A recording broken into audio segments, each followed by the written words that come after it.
Bonsoir Luc Ferry. Merci Bonsoir. d'être fidèle à notre rendez-vous. Philosophe, ancien ministre de l'Éducation nationale, Jacques Séguéla, publicitaire, vice-président de l'agence Havas. Merci à tous les deux. On commence évidemment par une triste nouvelle. En même temps, ils sont vivants. On les voit, vous ne les verrez pas, ils sont floutés. C'est notre décision, bien sûr. Une vidéo donc postée sur Internet de la famille enlevée la semaine dernière au Nord Cameroun.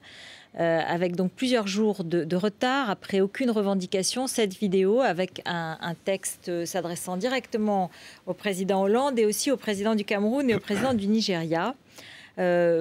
Évidemment, on est ému, on est bouleversé et en colère aussi contre cette méthode. Un, vous avez raison de flouter, c'est vraiment une très bonne décision, si je peux me permettre. Deux, ces gens sont immondes. Et trois, il ne faut pas céder. Je crois que c'est vraiment l'essentiel. Vous savez, je réfléchis à ça en me disant, je pense qu'on fait tous un peu la même chose. Qu'est-ce que je déciderais, qu'est-ce que je penserais si c'était mes propres filles qui étaient là? Je pense qu'il faut malgré tout pas céder. C'est pas possible parce qu'on amorce la pompe, on rentre dans un... On a trop cédé, on a trop payé ces dernières années. On a amorcé la pompe, ça ne s'arrêtera jamais. Donc malheureusement, on est obligé d'être extrêmement dur. Ça ne veut pas dire qu'il faut rien faire, mais en tout cas, céder et payer, c'est la pire chose à faire dans ce genre d'opération. Si la Troisième Guerre mondiale, elle est commencée, elle n'a rien à voir avec celle du XXe siècle. Je rappelle quand même que la Première Guerre mondiale, 10 millions de morts. Alors c'est dramatique, on veut tous qui s'en sortent, on est prêt à les aider, à tout faire. Et je suis d'accord à ne jamais céder parce que c'est un engrenage mortel. Mais on peut presque se féliciter d'être passé de la guerre atomique à cette guerre qui est dégueulasse parce qu'elle s'adresse à des gens qui sont innocents, qui n'y sont pour rien. Il va falloir s'y faire parce que c'est tellement facile, c'est exportable. Une guerre nucléaire, c'est pas exportable, mais cette guerre de lâche, parce que c'est la guerre de la lâcheté absolue. Mais est-ce que ça ne se retourne pas aussi contre les ravisseurs? Est-ce qu'un jour, il n'y aura pas, même parmi ceux qui les soutiennent, des gens qui diront « mais on ne peut pas se conduire comme ça. On n'a pas le droit de s'attaquer à des enfants, à une famille, à des gens qui sont totalement innocents, qui sont en dehors de ça. » Donc, je ne suis pas sûr que ce soit finalement l'arme absolue pour que le terrorisme arrive à ses fins.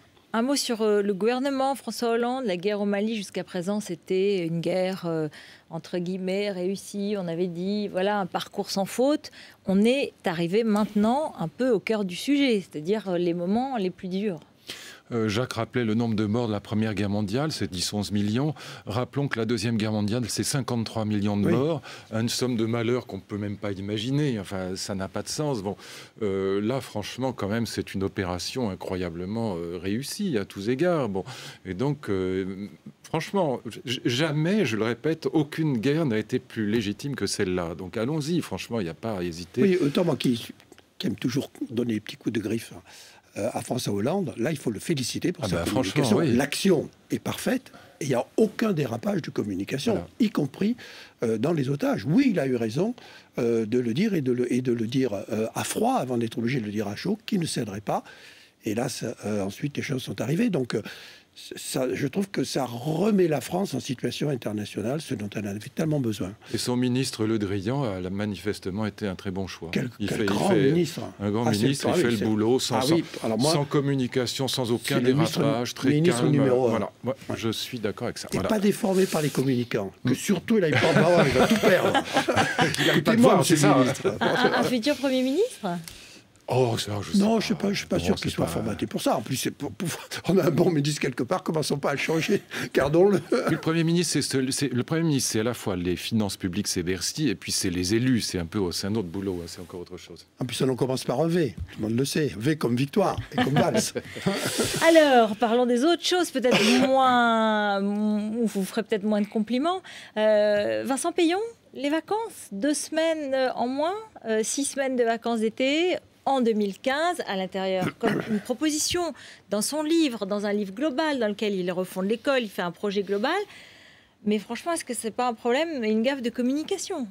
C'est un piège à com. Mais c'est le spécialiste de ça. Moi, je trouve que c'est un bon ministre. Je ne voudrais pas l'accabler. Enfin, alors lui, il a besoin de parler d'un communicant. Par contre, c'est le contraire. Enfin, il est dans une guerre. Il a raison de vouloir imposer les 14 jours et demi. Au lieu de s'en tenir à ça, la communication, c'est répéter, densifier et rester sur son cœur de message. Tout d'un coup, il jette comme ça dans une télévision. Très bonne émission, dans une très bonne émission avec Olivier Mazan. Il jette comme ça, en pâture, les 6 semaines. Bon. C'est dans son livre, c'était dans son livre, il l'avait annoncé. Mais c'est un problème de momentum. Bon, et je pense que sur les 6 semaines, autant je lui donne raison sur les 4 jours et demi, autant je lui donne pas raison sur les 6 semaines, parce que laissons-les vivre, nos gosses. Monsieur le ministre, c'est le seul moment où ils peuvent aller à l'étranger, apprendre des langues, voir, trouver leurs amours de vacances, passer un peu de temps avec leurs parents. Ne réduisez pas ça. Ne réduisez pas ça. Ils ont besoin de souffle, ils ont besoin d'oxygène. Oui, mais c'est pour leur faire des journées plus courtes. Ne faites pas une éducation avec prison, monsieur le ministre. C'est pour leur faire des journées plus courtes parce qu'elles sont très longues et très lourdes. C'est fait avec les 4 semaines et demie. Oui, mais il n'y a pas besoin de remettre une couche après des 6 semaines. On n'arrivera même plus. Alors, monsieur le ministre de l'Éducation nationale va nous répondre. Non, sur le fond, il a raison. Le problème, c'est que les observateurs et même les journalistes avisés ne font absolument pas la différence entre une annonce qui est à reporter, comme il l'a dit, à 2014, voire 2015, et qui est l'ouverture d'un débat, et puis une décision qui est déjà prise. Moi, je me souviens que j'ai eu exactement le même type de problème quand, à la rentrée 2004, je visite une classe de cours préparatoire. J'ai toutes les maîtresses autour de moi, et puis il y avait la presse, les télés, etc. C'est un mot. Oui, c'est un mot. C'est un mot que j'aime bien. Enfin, j'avais toutes ces dames charmantes autour de moi, et elles me disent, voilà, ne pas pouvoir faire redoubler les enfants au cours préparatoire, les laisser partir en C1 quand ils ne savent pas lire et écrire, c'est une absurdité. Je dis oui, je suis entièrement d'accord avec vous. Le lendemain, la une de la presse, mais toute la presse, Luc Ferry est pour le redoublement au CP.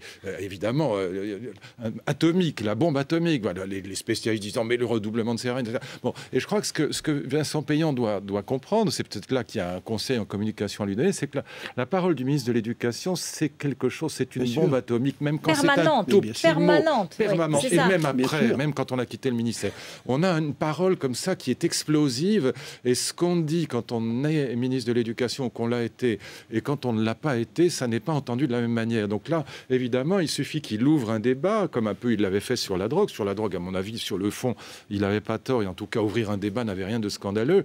Mais évidemment, c'est pris immédiatement comme une décision, comme un coup près. Il n'y a pas eu de dialogue. En plus, c'est une bombe atomique, cette histoire de. Alors, on va écouter quelques réactions de parents. C'est énorme comme sujet. Énorme comme sujet. Quelques parents et enfants, et vous allez me dire ce que vous en pensez. Je suis curieuse de le savoir. À Villard-de-Lans. Ridicule, vraiment ridicule. Tout le monde va se retrouver au même endroit en même temps, carrément. Et les petits, ils ont besoin de vacances. Après, moi, c'est surtout la semaine à 4 jours là, qui m'embête. Parce qu'après, il faut les caser, les petits, même s'ils terminent un peu plus tôt.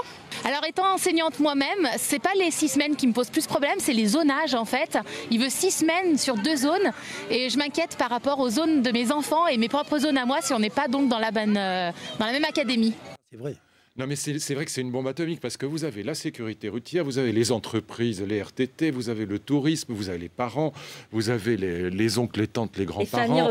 Les familles recomposées. Et puis, qu'est-ce que vous voulez? On n'y peut rien. Le climat, il est ce qu'il est en France. C'est quand même au mois de juillet ou au mois d'août qu'on va se baigner. C'est pas au mois de novembre. Bon. Donc, vous avez là une bombe atomique, sans compter que si vous faites travailler les profs 15 jours de plus, il va falloir les payer. Donc vous avez... Moi, ce que je dirais à Vincent Payan, c'est que les scuds, ils vont venir évidemment de Bercy et de Matignon. C'est là qu'il doit se méfier. Évidemment, du SNES, ça va de soi, mais ça, c'est toujours... On est habitué.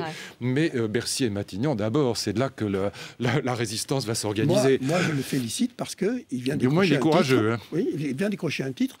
C'est le champion de l'opposition totale. C'est-à-dire, dès qu'il décide quelque chose, il met tout le monde contre lui. Parce que là, il a les parents, les élèves, le gouvernement... Les intermittents du spectacle. Tout le monde contre lui. Alors, je trouve qu'il a au moins la volonté de réformer. Je sais que vous l'avez tous vu, que c'est très difficile. Il faudra un jour de rendre grâce à l'ensemble des ministres de l'Éducation qui ont tous essayé. On va faire un syndicat des ministres. On fait avancer les choses. Bon, cette fois-ci, il a un plan d'ensemble qui nous explique d'abord ce plan d'ensemble, plutôt que d'y aller par morceaux, et qui ne cède pas, lui non plus. Il vient de faire un livre pour ça, Jacques, quand même. Bon, d'accord, mais moi, ça m'avait coûté cher, je peux vous dire. Mais je pense qu'il faut l'aider, il faut aider nos ministres, quels qu'ils soient, lorsque ce sont des ministres de l'Éducation nationale, car parce qu'il y va de nos enfants. Et donc c'est là où il faut être à la fois très vigilant et plein d'attention et plein d'amour pour eux. Donc, sur le fond, il a raison, mal communiqué, mais je l'aime quand même. Bon, vous avez évoqué un sujet dont on parle depuis quelques jours. Aujourd'hui, il y a une décision. Les avocats de Dominique Strauss-Kahn ont demandé la saisie du livre. Enfin, un vrai sujet. De Marcella Yacoub. Attends, mais moi, je suis scotché. Je suis scotché. Aussi. Mais... Non, je suis scotché par la publication de ce livre parce que je trouve que ça franchit un cran de plus dans ce que mon ami Lipovetsky appelait l'individualisme narcissique. Comme disait Coluche, jusqu'où s'arrêtera-t-on dans le récit de ces frasques, de ces aventures amoureuses. Bon. Et il y a la deuxième chose qui me frappe aussi beaucoup, c'est que les journaux de la gauche bien pensante, c'est quand même l'Obs et Libé, fassent la une là-dessus, alors que l'Observateur et Libé ont quand même été les gardiens du temple, notamment dans la période de notre ami Nicolas Sarkozy. Il suffisait qu'il entrebâille la porte de la Chambre pour que d'un seul coup ça déclenche un scandale dans des journaux de la gauche bien pensante. C'est quand même l'archétype de ces journaux. Est-ce qu'il faut interdire le livre ? Écoutez, franchement, moi en tout cas, ce qui est clair, c'est que franchement, si j'étais éditeur, je ne l'aurais pas publié, pour rien au monde. Et si j'étais directeur d'un journal, je ne l'aurais certainement pas mis en une, et surtout pas avec la photo de DSK. Pour le coup, franchement, il a raison. Alors, moi, je vais prendre la défense, je ne la connais pas, de l'écrivaine. Marcella Yacoub. Quel livre, quel gifle, quel choc. Enfin, je n'ai lu que les bonnes pages. Hein. Quelle écriture, quelle force. Alors là, c'est un feuilleton qui n'en finit plus, le feuilleton DSK, c'est comme les séries américaines. Mais là, on est passé du tréfonds de la gang de New York et de Lille pour aller dans les hauteurs de la littérature. C'est une œuvre. C'est un vrai livre. C'est un vrai livre. C'est une œuvre. Mais c'est pas le sujet, Jacques, on ne peut pas l'interdire parce que la liberté de la création littéraire est comme la liberté de la presse, elle est sacrée. Non, pas du tout. Mais combien de livres? Alors on va brûler les livres. Mais pas du tout. Il y a une limite, c'est la vie privée, Jacques. Vous pouvez pas. Mais dire ça. il y a une limite à la liberté. Normalement, les noms ne sont pas. Oui, cités. Mais bon. Non, arrêtez. Enfin, tout ça est d'une hypocrisie totale. Mais c'est pas dévoiler la vie. Et en plus, soyons francs. Si elle s'était envoyée en l'air avec un notaire de province, son livre ferait 10 exemplaires. C'est parce que c'est Dominique Strauss-Kahn et qu'il est célébrissime. Oui. Et qu'un livre soit talentueux n'empêche pas que ça puisse être une saloperie. La preuve, Céline.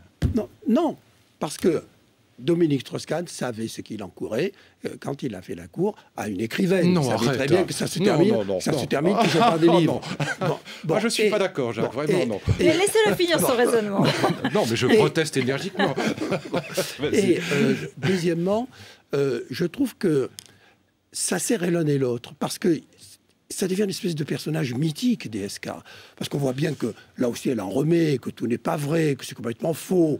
Donc, on est quand même dans la littérature. L'allégorie et le merveilleux, l'allégorie et le merveilleux. Bon, et puis elle dit bien que toutes les séquences de sexe sont des séquences inventées, etc.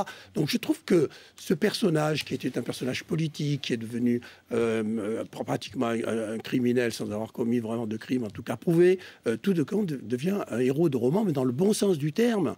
Je pense qu'il va faire fantasmer le monde entier. Voilà. Alors, est-ce du lard ou du cochon? Chacun y verra. Lui, je lui laisse le cochon, moi je garde l'art. Non, mais je veux bien que ce soit mal. En plus, il se trouve que j'en ai lu la moitié du livre et donc je peux voir qu'en effet, et en plus je sais très bien qui est Marcella Yacoub, elle a beaucoup de talent et c'est pas du tout ça que je mets en cause, c'est pas ça, mais je trouve qu'il y a malgré tout, et quoi qu'on en dise, des limites à la liberté de la presse, comme il y en a à la liberté d'écriture, et que notamment la limite, c'est le respect de la vie privée. Là, on n'a pas le droit de faire ça, vous pouvez pas transgresser. Dans ce qu'elle fait subir à Anne Sinclair en particulier. Qui ont été des vies privées mises en roman. Non, mais là, depuis le début de la littérature, ça n'a aucun rapport. Voilà, le débat est lancé. On est dans l'autofiction, on n'est pas dans le roman, on est dans le récit. Tu l'as dit dans l'autofiction. Oui. On est passé finalement de la télé-réalité au réalisme et à la réalité littéraire. Je suis entièrement d'accord, mais je ne trouve pas que ce soit un progrès. Merci beaucoup, merci. C'est Alain Marchal tout de suite avec Olivier Masson.